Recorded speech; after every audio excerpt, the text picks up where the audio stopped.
పాపారాయుడు పాపారాయుడు పాపారాయుడు. ఎవరి పాపారాయుడు? ఏం చేస్తుంటాడు? పీకలకు వస్తుంటాడు సార్. పీకలకు ఇటాక వాడవన కసాయివాడా? ఆమా కసాయివాడికే కసాయివాడు సార్. ఏమిటా వాగుడు?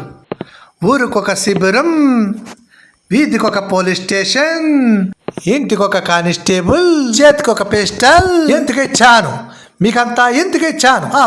పప్పారాయుడిని కాల్చటానికి. కాల్చలేకపోయారు.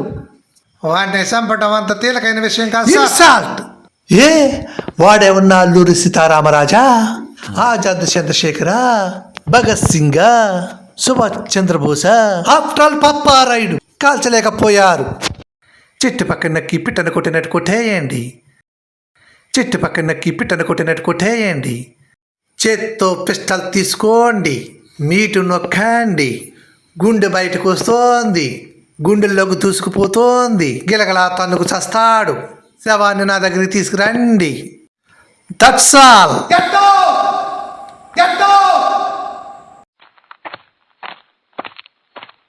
పప్పారాయుడు పప్పారాయుడు పప్పారాయుడు.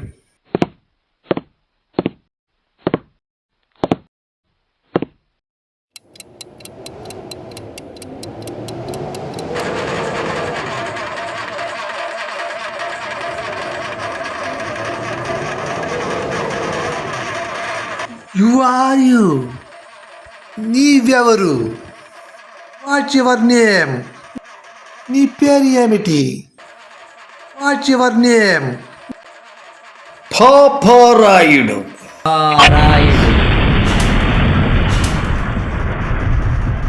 పప్పారాయుడు. పేరు వినగానే పిస్తోలు జారిపోయిందా? తీసుకో, వేళ్ళుతో నొక్కు, గుండె బయటకు వస్తుంది. ఆ గుండె గుండెల్లోంచి దూచుకుపోతుంది. తీసుకో తీసుకో. నువ్వెందుకు వచ్చావు ఇక్కడికి? నువ్వు చచ్చే ముందు పాపారాయుడు ఎలా ఉంటాడో చూచి తరిస్తావని. Good personality. ప్లీజ్ గో, వెళ్ళు.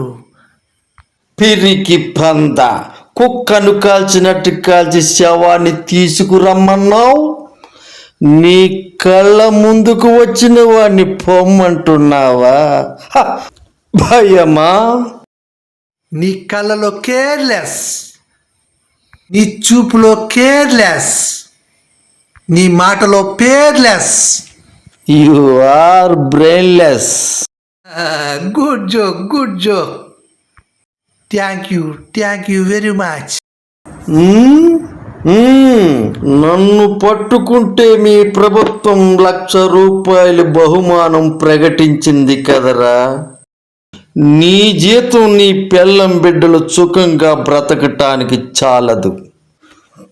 అందుకని నన్ను పట్టుకుని ఆ ₹1,00,000 తీసుకుని నీ దేశానికి వెళ్ళి నీ పెళ్ళం బిడ్డలతో సుఖంగా బ్రతుకు.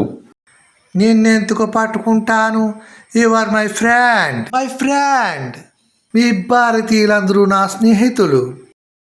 మా వంటవాడు భారతీయుడు, మా తోటమాలి భారతీయుడు, మా పనివాడు భారతీయుడు, మా దీపాలు పుట్టించేవాడు భారతీయుడు. మీ చెప్పులు తుడిచేవాడు కూడా భారతీయుడే. నీ కాళ్ళు పట్టేవాడు కూడా భారతీయుడే. నీ బట్టలు ఉతికేవాడు కూడా భారతీయుడే. చివరకు నీ ప్రాణాలు తీసేవాడు కూడా భారతీయుడే. ఖబర్దార్. మేము మీ స్నేహితులమా? కాదు, నీ దృష్టిలో కేవలం బానిసలం. కనుకొనే వంటవాణ్ణి, తోటవాణ్ణి, పనివాణ్ణి అందరినీ భారతీయుల్ని పెట్టుకున్నావు. సియోధర్, అసలు మా దేశానికి ఎందుకు వచ్చారు? ఉద్యోగం కోసం. కాదు, వ్యాపారం పేరుతో మా దేశాన్ని దోచుకోవడానికి. నేను మాత్రం ఉద్యోగం కాదు కాదు కాదు, వ్యాపారం పేరుతోనే మా గడ్డ మీద అడుగు పెట్టారు. అమాయకులైన మా వాళ్ళు మీ మాటలు నమ్మారు, నీతో చేతులు కలిపారు. ఆ చేతులు కలిపిన మరుక్షణమే ఊరికి ఊరికి, ఇంటికి ఇంటికి, తల్లికి బిడ్డకు, బిడ్డకు తల్లికి, అక్కకు చెల్లికి, చెల్లికి అక్కకు, అన్నకు తమ్ముడికి, తమ్ముడికి అన్నకు, చివరికి భార్య భర్తలు కూడా విభేదాలు సృష్టించారు, తారతమ్యాలు కల్పించారు.